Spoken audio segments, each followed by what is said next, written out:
নমস্কার সমস্ত দর্শক বন্ধুদেরকে এসটি মর্নিং চ্যানেলে আপনাদের স্বাগত। আমি সুনন্দা।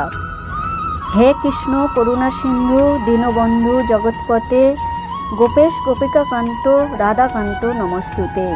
স্তপ্তকাঞ্চ গৌরঙ্গী রাধে বৃন্দাবনেশ্বরী বিশ্বভানুসুতে দেবী প্রণামী হরিপ্রিয়ে। নমো বিষ্ণু নমো বিষ্ণু নমো বিষ্ণু। বন্ধুরা, আজ মোক্ষদা একাদশীর ব্রত।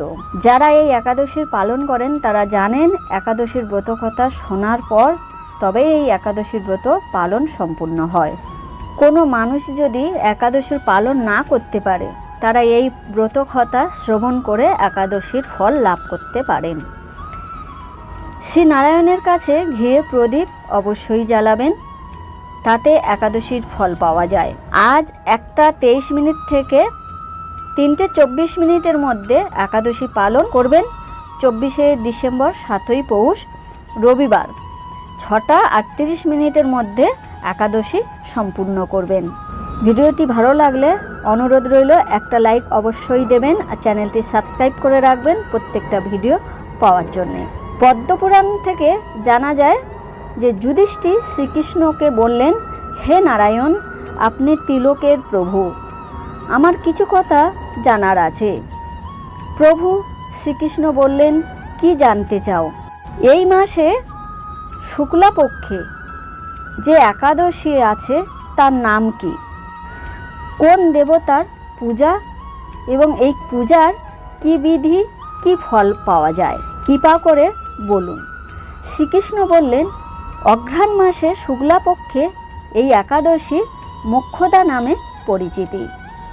এই ব্রত সমস্ত পাপ নাশ করে। এই একাদশী দেবতা হলেন শ্রী দামোদর। তুলসী, ধূপ, দীপ, ফুল ইত্যাদি দিয়ে এই ব্রত পালন করা হয়। যে ব্যক্তি এই ব্রত পালন করবে তার সমস্ত পাপ খণ্ডন হবে। শাস্ত্র অনুযায়ী এই ব্রত পালন করতে হবে।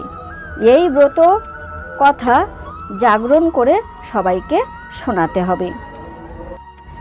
যেসব মাতা পিতা নিজ নিজ পাপে মুক্তি পাননি, কোনো সন্তান যদি এই মোক্ষদা একাদশী পালন করে শাস্ত্রমতে মাতা পিতা মুক্তি লাভ করবে। শ্রীকৃষ্ণ যুধিষ্ঠিরকে জানালেন, কোনো এক সময় মনোহর চম্পকনগরে এক রাজা ছিলেন। তিনি খুবই প্রজাদেরকে ভালোবাসতেন, মুনি ঋষিদেরকে ভীষণভাবে শ্রদ্ধা করতেন। তিনি খুবই ভালো রাজা ছিলেন। তিনি একদিন স্বপ্নের মধ্যে দেখলেন ওনার পিতা নরক যন্ত্রণায় পাচ্ছেন। এই স্বপ্ন দেখে রাজা খুবই দুঃখ পেলেন। পরের দিন রাজা মুনি ঋষিদেরকে ডেকে পাঠালেন। রাজা মুনি ঋষিদেরকে বললেন, হে মুনি ঋষিগণ, আমি কাল স্বপ্নে দেখেছি আমার পিতা নরক যন্ত্রণা ভুগছেন। এই স্বপ্ন দেখায় আমার মন ভীষণ বিচলিত, আমার মন ভালো নেই। কি করব, এর কি বিধান? ঋষিগণ শোনার পরে রাজাকে বললেন, হে রাজা, আপনার রাজ্যের কাছে মহর্ষি পর্বতমুনির আশ্রম আছে, আপনি সেখানে যান। তিনি টিকালজ্ঞ, তার কাছে গেলে আপনি আপনার প্রশ্নের উত্তর পাবেন। রাজা মহর্ষি মুনিকে সব কিছু খুলে বললেন, হে মুনিবর, আমি কাল স্বপ্ন দেখেছি আমার পিতা নরক যন্ত্রণায় ভুগছে।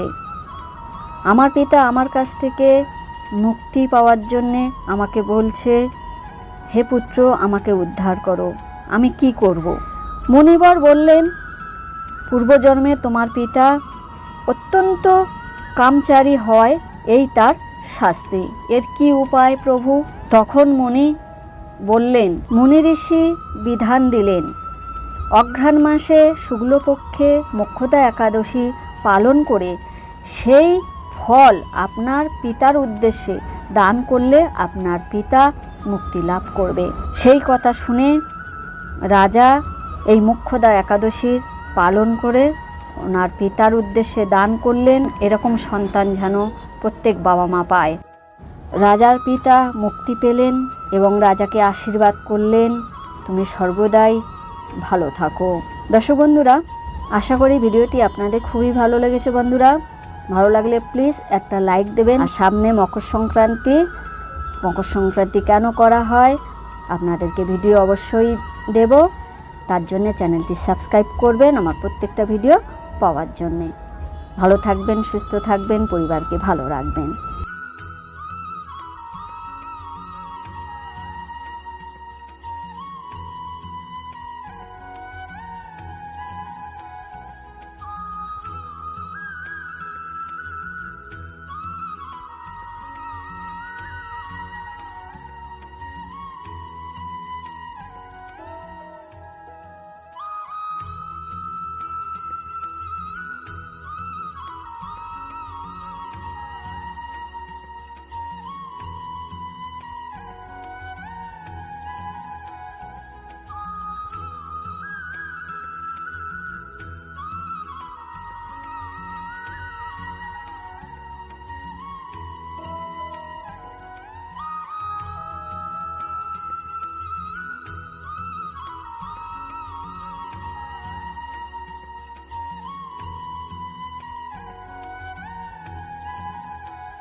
সামনে মকর সংক্রান্তি, তার কি মাহাত্ম্য আপনাদেরকে অবশ্যই জানাবো। সামনে মকর সংক্রান্তি, তার কি মাহাত্ম্য অবশ্যই আপনাদেরকে জানাবো। তার জন্য চ্যানেলটি সাবস্ক্রাইব করতে হবে। বন্ধু, ভালো থাকবেন, সুস্থ থাকবেন, পরিবারকে ভালো রাখবেন।